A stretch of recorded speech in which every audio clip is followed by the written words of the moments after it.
अस्सलाम वालेकुम। Icom part 1। ये आपका एक रिवीजन लेक्चर्स आपको वैसे तो मैंने इन्फॉर्म किया था बिज़नेस मैथमेटिक्स के लिए भी।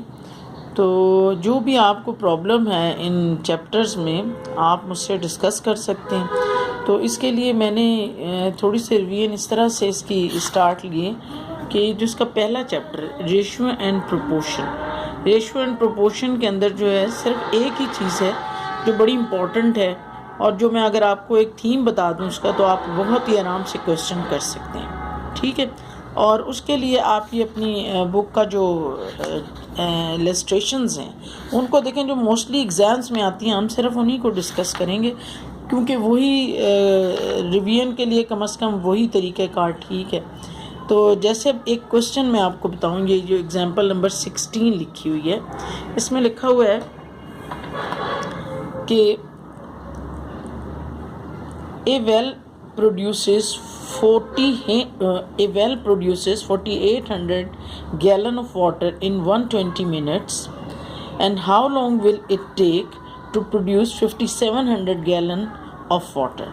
यानी अब आपने इसके अंदर देखने कि कितने वेरिएबल्स हैं आपके पास। दो वेरिएबल हैं 48। अगर आप इसके यूनिट भी देख लेना तो आपको बड़ी आसानी से समझ आ जाएगा। 4800 गैलन्स और 5700 गैलन्स, ये दोनों एक यूनिट हैं। और ये क्या चीज़ है, इतने गैलन वाटर जो है एक कुआं प्रोड्यूस करता है। ये टाइम है आपका 120 मिनट्स। ठीक है। अब उसने पूछा हाउ लॉन्ग का मतलब यही है कि कितना टाइम लगेगा प्रोड्यूस करने में।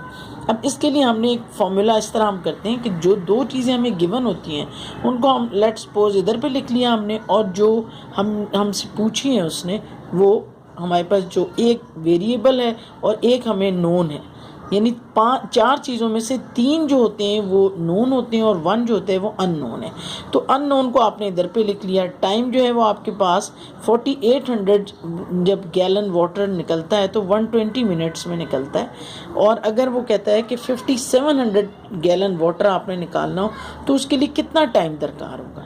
तो उसके लिए मैं जो आपको आसान सा फॉर्मूला बताती हूँ, आप ये देखें। ये नीचे के सोल्यूशन छोड़ दें, आप ये देखें 4800 गैलन वाटर आप अगर 120 मिनट्स में निकालते हैं तो 5700 गैलन वाटर आप ज़्यादा टाइम में निकालेंगे या कम में? तो आपका जवाब क्या होगा? ज़्यादा टाइम में निकालेंगे। More time will be required. यानी 4800 के लिए अगर आपको 120 मिनट्स चाहिए थे तो 57 के लिए आपको ज़्यादा चाहिए होगा। अब आप देखें कि इन दोनों में 4800 और 57 में कौन ज़्यादा है? 48 बड़ा है या 57 बड़ा है? 57 बड़ा है ना। तो आप सवाल को आप ऐसे सॉल्व करेंगे कि आप देखें आपका जवाब क्या आया कि 4800 गैलन वाटर के लिए 120 मिनट्स रिक्वायर्ड थे, तो 5700 के लिए हमें कितने रिक्वायर होंगे। अब आपने सोचना है कितने टाइम ज़रूरत पड़ेगी, ज़्यादा या कम। तो आपको ज़्यादा टाइम की ज़रूरत पड़ेगी। तो इन दोनों में जो अमाउंट के लिहाज से ज़्यादा है वो कौन है? ये 57। आप लिखेंगे इस तरह से, ये मैं यहाँ सॉल्व करती हूँ। आप लिखेंगे 5700 जो ज़्यादा है ना उसको लिखेंगे ऊपर, 5700 डिवाइडेड बाय 4800। ठीक है, ठीक हो गया, इज़ इक्वल टू। और ये याद रखें कि जो आपके पास x है इसको आप हमेशा ऊपर रखेंगे। जिस तरह मैं आपको सॉल्व करना बता रही हूँ उसमें x ऊपर जाएगा और ये जो अमाउंट है ये वाली ये नीचे आ जाएगी 120। ठीक हो गया। अब आपने को x मालूम करना है, यानी कि आपको टाइम मालूम करना है।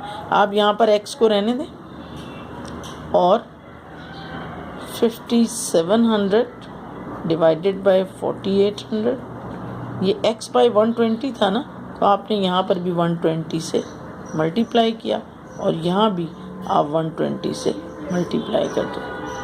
ये दोनों कैंसिल हो जाएंगे तो x इज़ इक्वल टू कितना आएगा? 142.5 मिनट्स। समझ आ गया आपको?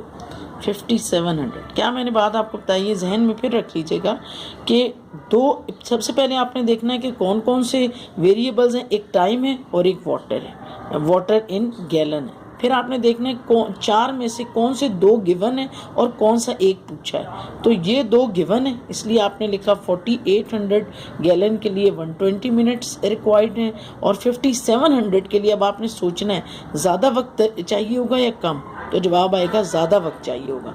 तो इन दोनों में जो ज़्यादा है, यानी 48 ज़्यादा है, 57 बड़ा है, तो आपने 57 को ऊपर, जो जवाब आपका आता है उसको आप ऊपर रखते हैं। जवाब आया ज़्यादा तो आप ज़्यादा वाले को ऊपर रखेंगे, अगर किसी सवाल में जवाब आया कम तो फिर आप कम वाले को ऊपर रखेंगे। ठीक है, ज़्यादा वाले को, यहाँ पर जवाब ज़्यादा आया, ज़्यादा वाले को आपने ऊपर रखा, कम वाले को आपने नीचे रखा, इज इक्वल टू, और ये जो x होगा ये हमेशा ऊपर आएगा और उसका जो ये वाला डिजिट होगा वो हमेशा नीचे आएगा।